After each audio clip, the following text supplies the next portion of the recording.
All right, and we are live. For anyone who's watching this first ever edition of the West Ham Media Tour, thank you very much. I appreciate it. My name is Justin Wasek. I'm coming to you from Chicago in the U.S. And for the first ever episode, I'm joined by a very special guest, Brawley Darbon. Brawley is based in the St. Louis, Missouri area, although he does live in the same state that I do, just pretty much on the opposite ends of that state of Illinois. Brawley is the co-host of the West Ham Way USA podcast. Brawley, thank you very much for taking the time. First ever guest on the West Ham Media Tour, hopefully the first of many. How are you doing tonight, man? Yeah, I'm good. Honored to be the first, and thanks for having me. Yeah, we do live in the same state, but it's basically like a Southampton to Newcastle Yeah. kind of trip, or Southampton, or sorry, probably London to Newcastle is probably a better comparison. But yeah, glad to be here. Yeah, that's a good way of putting it for our UK audience. But yeah, man. So I'm gonna hop in right away. But before we hop into all of the polls that some of our fans asked, I'm going to. I know we've had this conversation, but just for people that are watching, how did you get into West Ham? You know, someone from the middle of the United States. How did you find West Ham? Yeah, it's a pretty short story. I was born into it. Dad is from London. He actually grew up on the west side of London. His best mate, who lived a couple of houses down, they used to travel together to Upton Park and watch the games. So basically, his mate sucked him into it, and then I was born into it. If I had selected any other Premier League team, or probably any English team for that matter, I probably would have been disowned by my dad. So I didn't really have a choice in the matter. So here I am, born into a life of misery. Although right now it's not too bad. I'm not complaining right now. Yeah, things are definitely going well relative to how they've gone in the past. So definitely things can be improved upon, but definitely just a very good atmosphere, good confidence within the club right now, and we'll definitely get into that. So this is brought to you by Hammers Polls. I should have probably said that earlier on. So we are going to talk about some polls that fans have posed. One more question before we get into that, though. You are the co-host of the West Ham Way USA podcast. How did you how did you end up start? I know you started that podcast with Tony, Yep. and you eventually got swooped in by West Ham Way. Yep. How did the start of the podcast happen, and how did the West Ham Way swooping in? Sure. Oh, Yeah. So Tony and I both had a mutual friend in the UK. So I guess I got to go back to the very beginning. When I first started going over regularly on my own, I just put out a tweet on Twitter saying, "Hey, I'm going to be coming over for this game. I think it was Sunderland away and Leicester at home. Can anyone help me out with tickets?" And this guy tweeted at me and said, "Yeah, I mean, like we've had some interactions on Twitter, so I knew of the Twitter profile. I didn't really know the guy behind it." And he was like, "Yeah, man, I am season ticket holder home and away.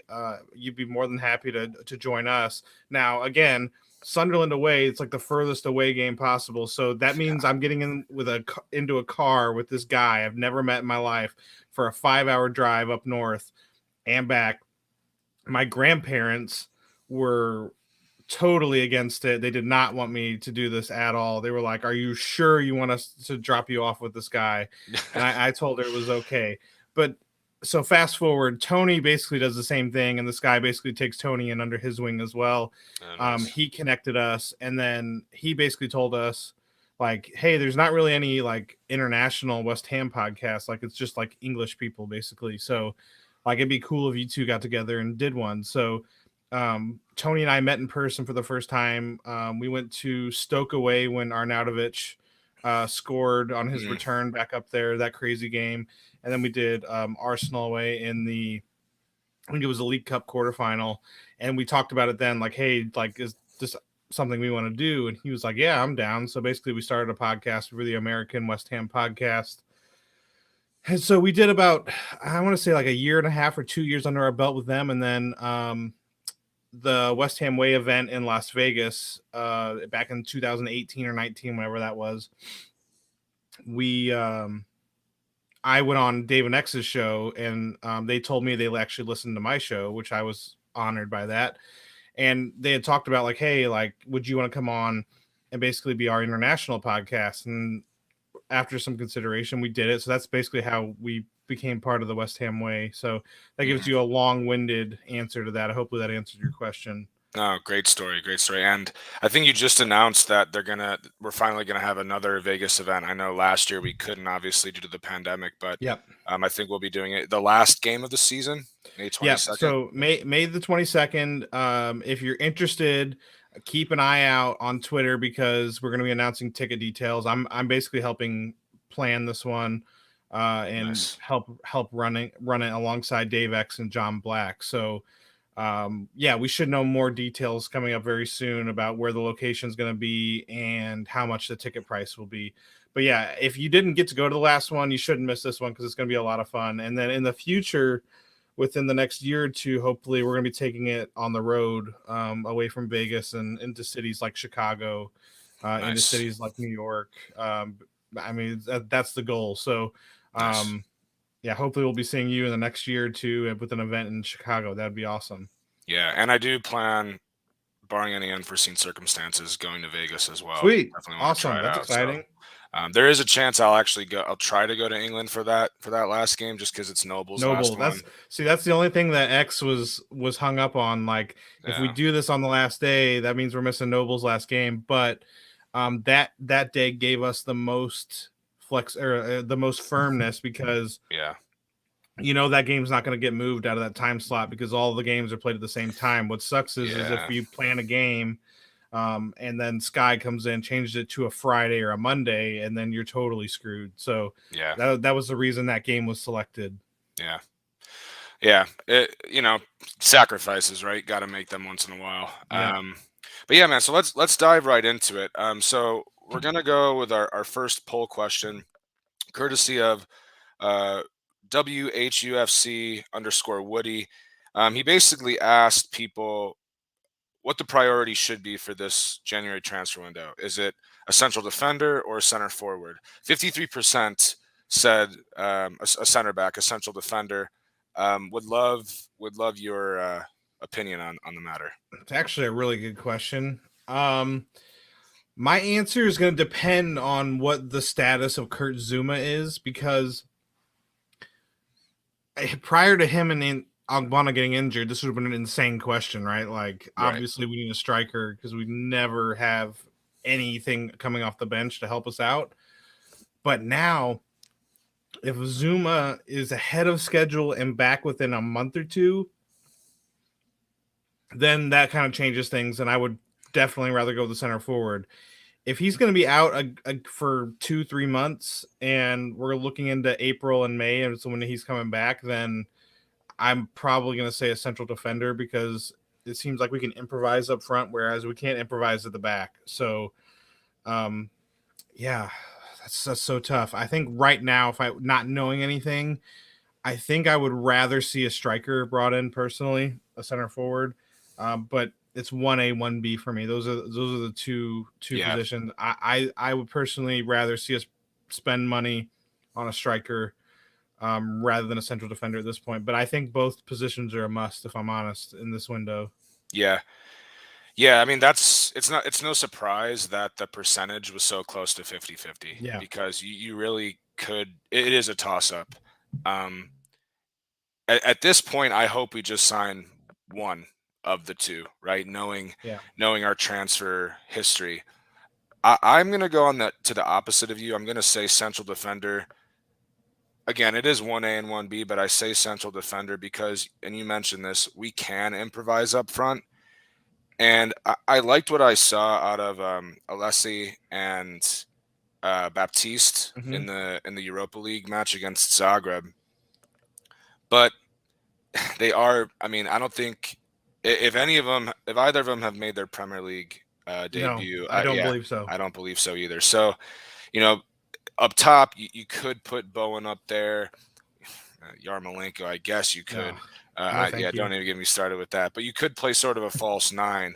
Um, for me though, you just sort of can't. I mean, if you have to throw Alessi or Baptiste in there, you will, but it's a higher risk, I'd say. So that's why Mhm. I'd say central defender. But honestly, I'd be happy with just one in January, because we desperately need one of those two positions filled, either a backup striker or an extra body in central I'd be defense. disappointed if we don't go for sign one of each, honestly. So I I just say this as a West Ham fan, no, like I know. dealing with, You you know, know, Sullivan doesn't like January and doesn't like spending in yeah. January. I get it.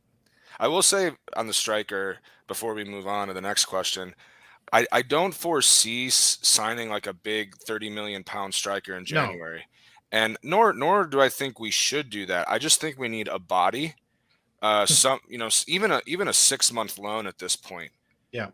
someone that can just come in, ideally with some English league experience, either at the Hmm. championship or the Premier League level, that can just be a body, push Antonio in training, and come in when needed. Uh, Yeah. I I would be happy with that. I agree. And I don't think this is an answer for this window per se, but someone that I think you could probably tempt into coming would be like a Chris Wood, like a guy where it's like, Yeah, hey, he fits the system. We can lump in crosses to him on the counter attack. He'd probably be good at that. A guy you can say, hey, we have European football.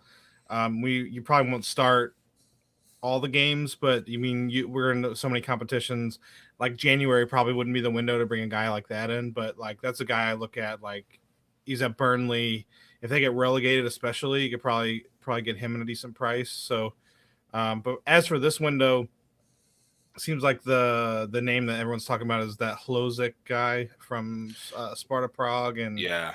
there's one or two others. Yeah, it's uh, it's it's it's just I can't believe we've gone this long without buying a striker. I mean, David Moyes is, as to be fair, you can't really question it because it's worked. But like, I'm still waiting for that Antonio hamstring tear, um, Hey, because knock like on wood, man. Knock on for wood. Don't sure. put that out in the universe, No, man. no, Don't I put said that at it. the beginning of the year. I was like, it's just like a ticking time bomb. But maybe that new regimen they have him on really works. Maybe they That's figured true. it He's out and how changed to, his diet as well a little bit yeah. from what I've read.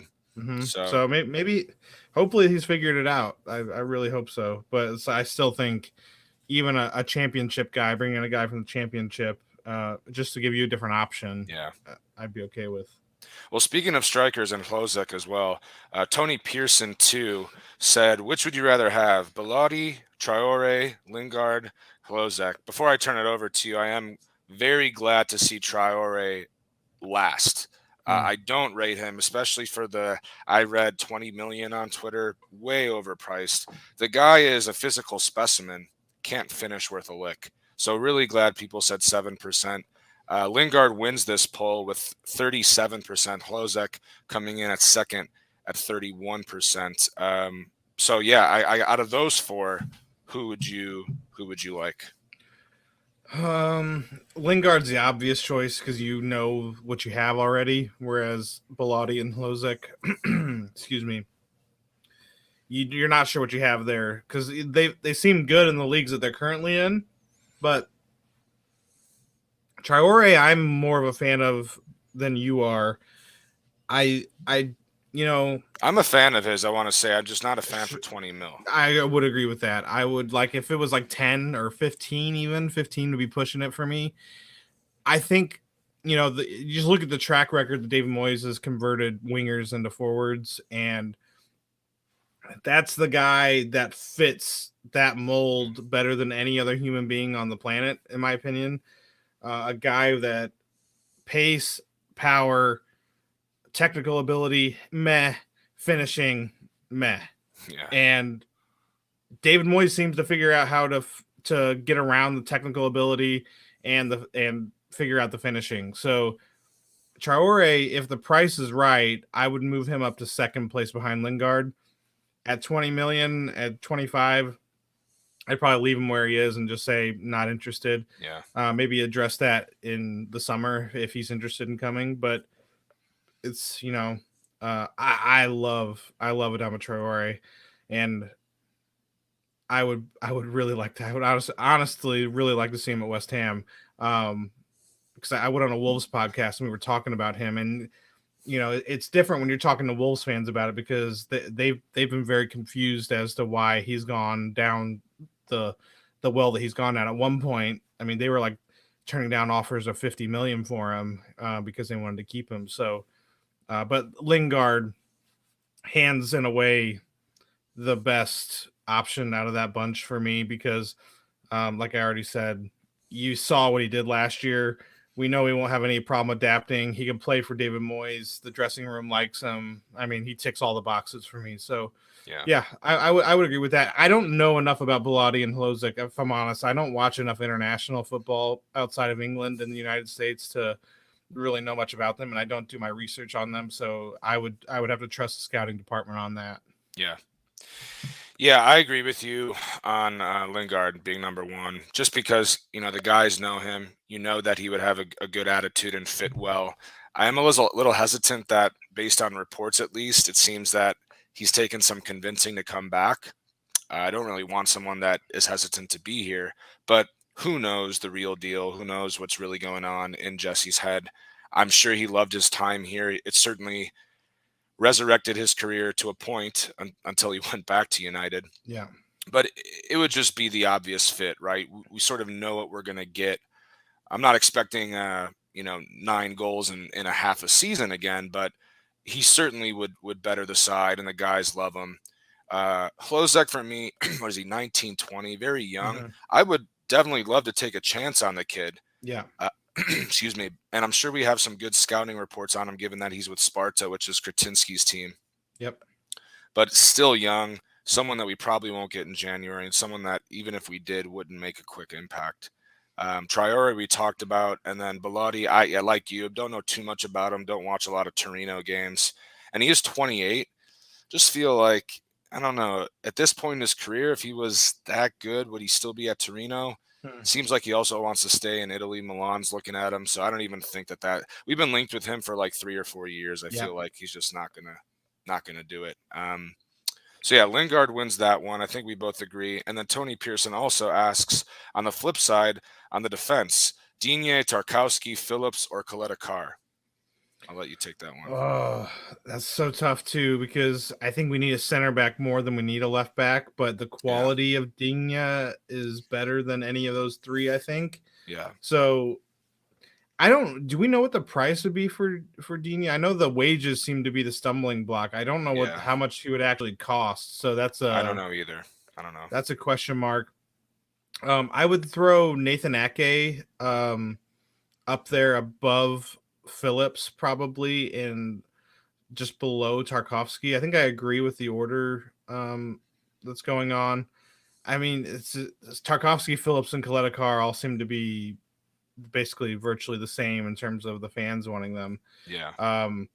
I think Nathan Ake makes more sense than Nat Phillips per se. I think I'd be okay with any one of those three center backs and plus Ake. Digne is an interesting one because that's a guy that you would have never imagined available last year. And now that Benitez has come in, it sounds like he's fallen out with him. With Cresswell being down, that's a really tough question. And I'll probably go Digne. I'll probably agree with them that I would rather have him. But at the same time, I really do want a center back. So that's tough. I'll go. I'll probably vote for Digne and then Phillips right behind him, then Tarkovsky, and then I don't know much about Coletta Carr. Again, for purely my new co-host on the podcast, Nick Stamper, is a big admirer of his. He watches like 15 leagues, I feel like. He does, and Yeah. he knows all of the Serbian, Croatian, Bosnian. He's the expert on the Balkan nations, so that's who he would vote for. I would know for a fact, but I think I'll go with that. I have no problem with Digne. The question mark for me is the price, and then is his head in the right space? Is he a prima donna? I don't want any divas or prima donnas anymore coming in and messing up the mojo in the room. Yeah. So that would be my concern with that one. Yeah, that does worry me. Although I trust Moyes to do his homework and not bring in someone that would ruin the mojo of the team. Assuming that Moyes does his homework and is okay with it, and Cresswell is out for a while, I would vote Digne. If Cresswell can return, our need at center back is just too great. Um, we need a center back, and that's really all there is to it. If Cresswell can come back in a few weeks, we need a center back. Period. End of Yeah. sentence. Hmm. So for me, uh, I I prefer players with English league experience. I just think because the Premier League is vastly different from Yep. other leagues, and I think experience in this league can lend itself well. I like Nat Phillips. He's young. He has big game experience. Played with a big club in Liverpool. I Yeah. would pick Phillips. Although I would pick Digne if obviously Cresswell is deemed, unfit for the next 6 to 10 weeks. So we'll see what happens with that. All I know is we definitely need a defender of some kind because at this rate, it's just not Yeah, I not going think to do it. my thing is the less we see of Arthur Masuaku at left back, the better. Yeah, yeah. I like Arthur. Like sort of, I like him. He's provided some cool moments, obviously versus Chelsea earlier this year, but he just can't cut it defensively, especially in a back four. He just cannot do it. He's consistently out of position, lets people by him too easily. Yeah, Yeah, he's just. I think he even says he's not a left back. So, yeah, I mean, he screams left winger. The problem is like even attacking right now, it's not good. I mean, he used to have the skill to go past people and take guys on and put in a good ball. It's like now. I mean, his most recent contribution, that Chelsea goal. I mean, that was a cross that was so bad it was good. I mean, like yeah. it's one of just Arthur. He's just I think he's just a liability at the back. I think that's I agree. that's the best thing I can say. In the locker room, seems like a great guy. On social media, best. I think I don't know what I'm trying to say, but he's like the most active guy, West Ham guy on Twitter, One like of in the terms best of follows. interacting with people. So Yeah, yeah, I agree. Moving on. So Adam Frankel has this one. So basically, I think I might have typed this a little confusingly, but Adam's basically asking, has this season's league position and points total, how is it compared to your expectations before the season? So has it exceeded and met, or has it fallen short of expectations? mhm. Obviously, I think not surprising numbers here. I don't know who the 1% are. I don't know. Yeah, obviously, we're thinking top four at this point, but we're 1 point off of it, and most say exceed. I am in that exceed boat. Um, I'll let you say how it's met your expectations or exceeded them. Yeah, I would say my expectations, if you would have asked me last season where I would have expected to be, I probably, you see these teams go into Europe and struggle in the league, and like classic case was Burnley a few years ago, how they really struggled. Leicester, when they're in Europe, they seem to their form seems to dip. So if you would have asked me like Christmas, where like New Year, where do you think you're gonna be? I probably would have said like ninth or tenth. This is where I would have Mhm. I would have been okay with. Um, where I would have thought we were gonna be like eighth, ninth, tenth, and then now you look at us, we're fifth, and we're 1 point out of a Champions League place. And if we beat Norwich at midweek, I think we're Yeah, 6 points off second. I mean, that's crazy. So yeah, um, yeah, I would definitely vote exceeds. No question about it. Yeah, I don't know who the 1% person that said that we have not met expectations this year, but your standards are very, very, very high, and you probably shouldn't be a West Ham fan. yeah. Maybe they mishit the button on the poll It's because always, yeah. I've done that before for yeah, sure. I've done that. then you can't go back. No, yeah, obviously I agree. Exceeded expectations. Given I basically echo everything you said. Given that we're in Europe, and I think you do have to take into account the fact that not only did we do well in Europe, we won the group. Yeah, And the fact with the format now, how the second place Europa League teams play the third place Champions League teams, it's so much more important to Yeah. get that Europa League group win. And then on top of the injuries we've had, I mean, we bought ourselves an extra month essentially for Zuma to come back. Zuma Yep. should be back for those knockout games, and he should actually probably get a couple weeks under his belt so he's not just thrown into Europa League round of 16 match. So Yep. that group win proved out to be massive, massive. Given all that, we're still fifth. Definitely exceeded expectations. Yep. Massive. Agreed. Um, Luke Bailey, Luke and I were debating this a little bit earlier this week. He basically asked, "Will Rice stay if we don't? Basically, if we don't make Champions League, either via the top four or a Europa League win." And it's dead even. And I even put the tenths decimal there just to show how close it was. 50.6% said yes, he would stay next season if we did not make Champions League. I know it's a pretty impossible question to answer. It's basically trying to predict the future, but what do you think? Yeah, I would say you have to ask Declan Rice that. Hmm. You know what I mean? It's like I would like to think that Declan Rice is a reasonable guy. You know, he seems down to earth, he seems grounded.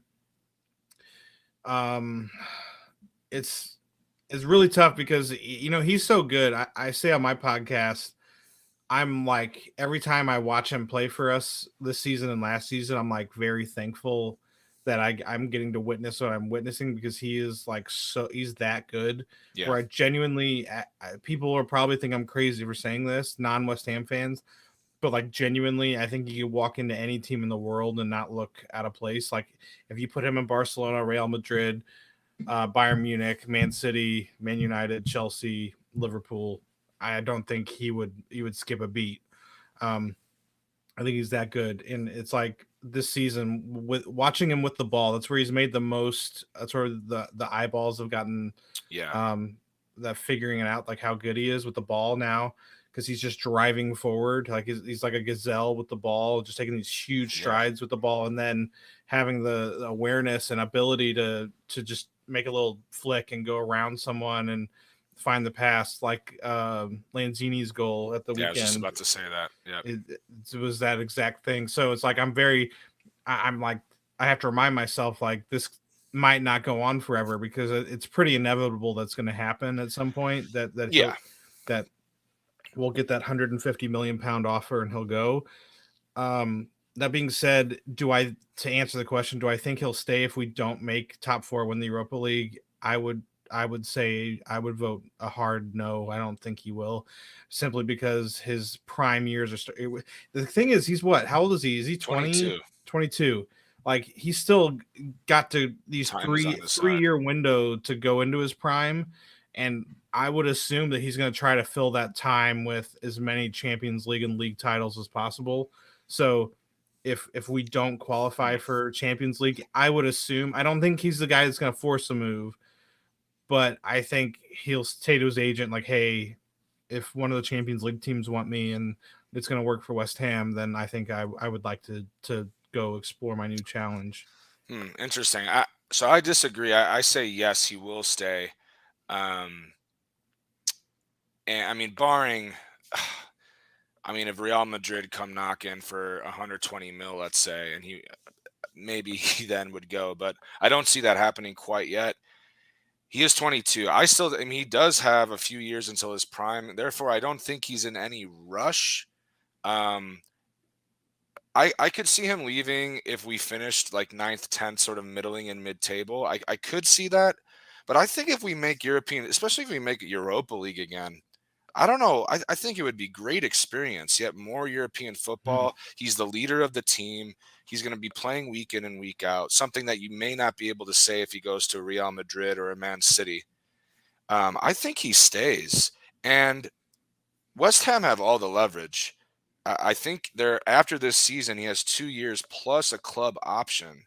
So really, it's 3 years. He definitely will go one day. He's too good for West Ham, as it pains me to say. Uh, I think it'll be another. I think we'll have him another season. I really, really do. Again, unless we fall off the face of the earth and finish 12th or something, 10th, 12th. But I think, and Ian is commenting here. He says he'll officially be the club captain next year once Noble goes. While I don't think that alone will keep him at West Ham, it certainly is another like cherry on top. I think that he is so young and has so much time on his hands, and there's too many things going right for him at the moment. Mm, Um, if he stays at Chelsea, he's probably on loan somewhere in like the Championship or League One. There's no way he's as good as he is now. sure. And so I think West Ham has helped him grow. He's been forced to play. He's been forced to take on a leadership position. We'll see. I hope he stays forever. He probably won't. But I think yeah, the least we can do is try to tie him down to 150K, 200K a week contract and say, yeah, here's our statement of intent. We're giving you 200 grand a week right now. You're going to be far and away the highest paid player. This is what we're going to do to build around you. We have this in mind, and maybe they're already doing this. And um, the contract talks typically take place in January, so I mean, maybe this is already happening. But I'm just saying, what I would be doing is the captaincy thing. I don't think players care about that as much as like I think it's like a more of a I don't know what the word I'm looking for is, but it's like it's not that huge of a deal. I could be wrong. I could be totally wrong. I know there's a lot of responsibility that comes with being the captain, but as for that being like a reason why someone would stay, I don't buy that. I think money talks, and I think laying out a plan for Declan, saying, "Hey, this is what we intend to do, and bring in these guys. Who do you want us to bring in to build around you? Who would you like to see us bring in?" And where like what are your goals and expectations, and let's see how we can make this all work with you here.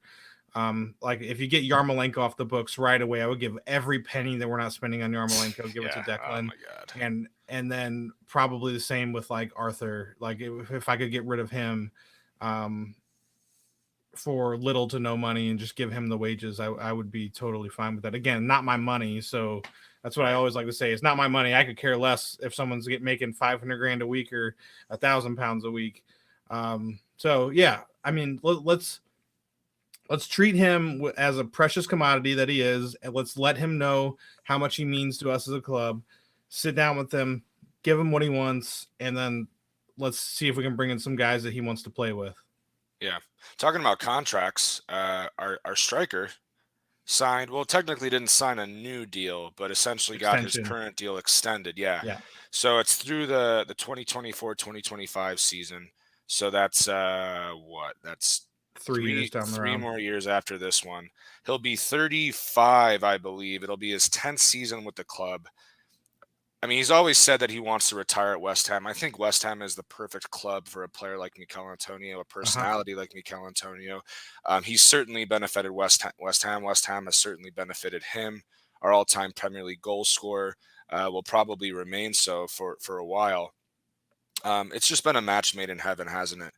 From his first goal, where it sort of hit off his head in the box, I remember that to him diving on the ground doing, I don't really know what he was doing at Palace, but um, just comment on the extension, Antonio, anything you want to talk about the guy. Sure. He's been Yeah. a legend. I remember that goal well. I think I want to Yeah, say it was against it Southampton, was. and it was in one of his it was probably like a month or two after he signed. Coming from Nottingham Forest, I didn't really know much about him. Obviously, he's played at right back, he's played at right mid, he's played at striker. He one of my favorite West Ham songs is the Antonio song. Is He signed from Forest. He couldn't get a game. He played at right back. He just wasn't the same.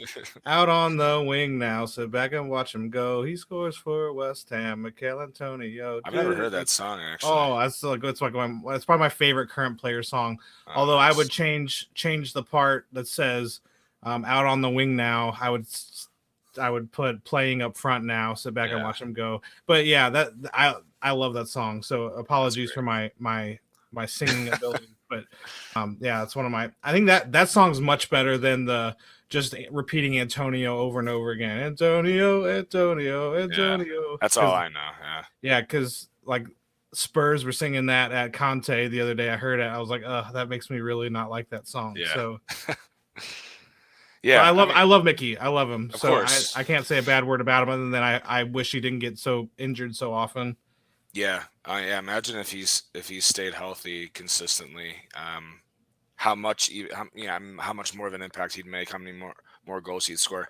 I mean, 10 seasons with the club, he's I think I read today he's contributed 44 goals and assists combined in the last 63 matches. I mean, really Yeah. good numbers as a striker. Um, has provided us with some great memories, some big time goals, and I think he'll have a club testimonial after 10 years with the club. Yep. He'll be a club legend forever. Obviously, the fans love him. He's sort of an endearing personality. Great news out of the club. A good bit of business. Obviously, we need bodies, but good that we've locked him down for now another 3 seasons after this one. So Yep. happy days there. Agreed. Um, so this is actually a question that I posed. I'm really interested in your thoughts on this. Um, so obviously the Norwich match was postponed, so it was moved to midweek next week. I think Yes. a week from yesterday. And so now we have 3 matches next week. Yep. Uh, 2 against Leeds, FA Cup Leeds, Norwich Premier League Leeds. All at is the Norwich game at home? Can you remember? I I believe it think it is. is. I believe it is. I can tell you real quickly here. It is. Yeah, all three games are at home. Okay. Yeah, all 3 games at the London Stadium. Um, we talked about our center back issue. Obviously, Zuma is not going to be back Mhm. for those matches. We have 2 center backs, first team center backs, really, with Premier League experience. And Issa Diop hasn't impressed me at all. Craig Dawson, I think he's done all right. I think Mhm. he's been the better of the two and had some good stops, some good defensive moments. But we have 3 games coming up. I want to ask you, and this was my question here, how would you prioritize Dawson and Diop, the usage of them? So the choices I gave was, are you just going to throw them in all 3 matches?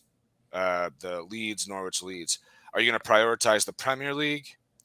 Are you going to prioritize the FA Cup, definitely get that win to move on to the next round, and then one of the Premier League games? Or are you just going to mix and match as you see fit? To be honest, I still am not 100% confident in my answer choice, but I'll go to you first and ask how you would prioritize Dawson and Diab, or how you would like them to be prioritized. Yeah, I if I was gonna rest them in one game, would definitely be the FA Cup game.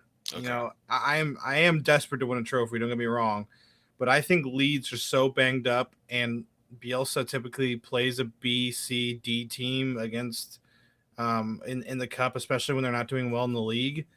Um, so if you're gonna rest them in a game, I would play the two kids against Leeds in the cup, and then play them both in Wednesday and then Sunday.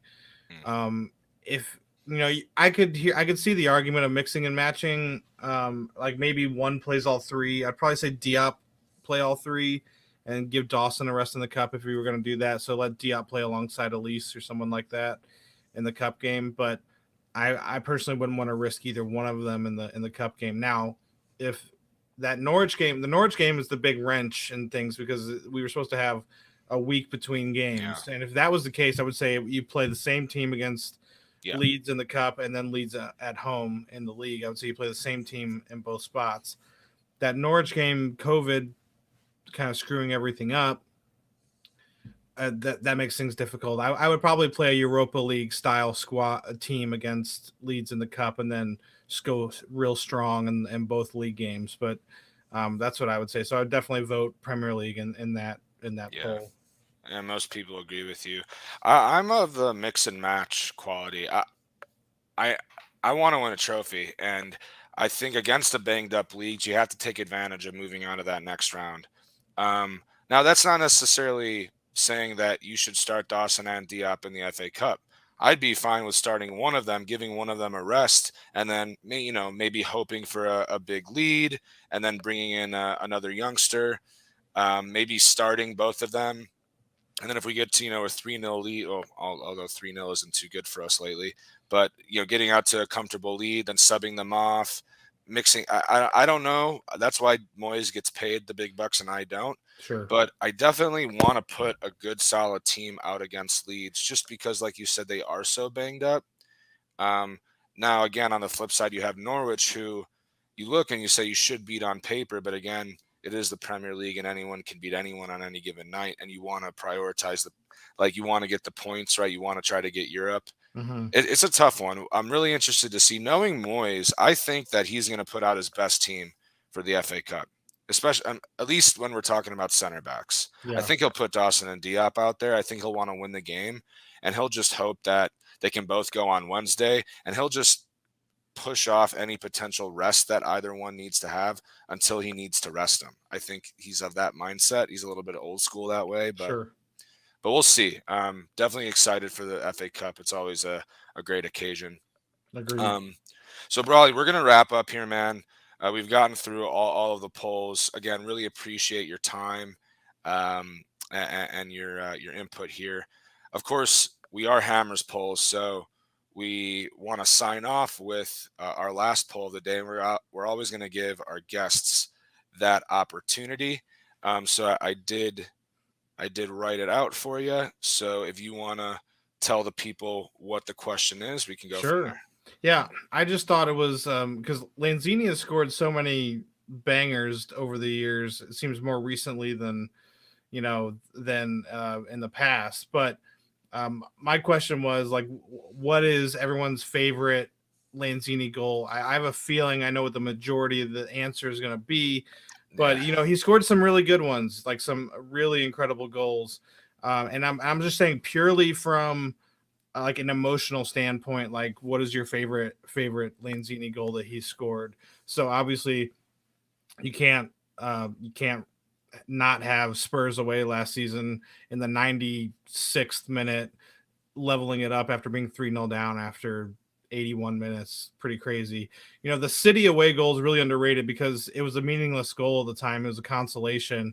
I Yeah. think had that goal meant something, that would be a lot higher, Oh, probably in yeah. people's hearts. He scored a really good goal against Palace away back in 2016 that probably people don't remember. If you don't remember that goal, go look it up. And then again, Palace away in um, last Sunday, whenever that was, or Saturday, whenever that was. So he's got some bangers in his pocket. So get voting. Let me know what you think. I have a feeling Spurs away is probably going to be the runaway victor in this, but you never know. What's your favorite? It's got to be Spurs away. Yeah. I can't shy away from that. I could be like the guy that goes against the grain on everything and say Palace away this year. I mean, that goal that he scored Yeah. Saturday was incredible piece of skill. I mean, it's like I think I just said on my show, if Ronaldo had scored that, the earth would not have stopped talking about it. Like, Yeah.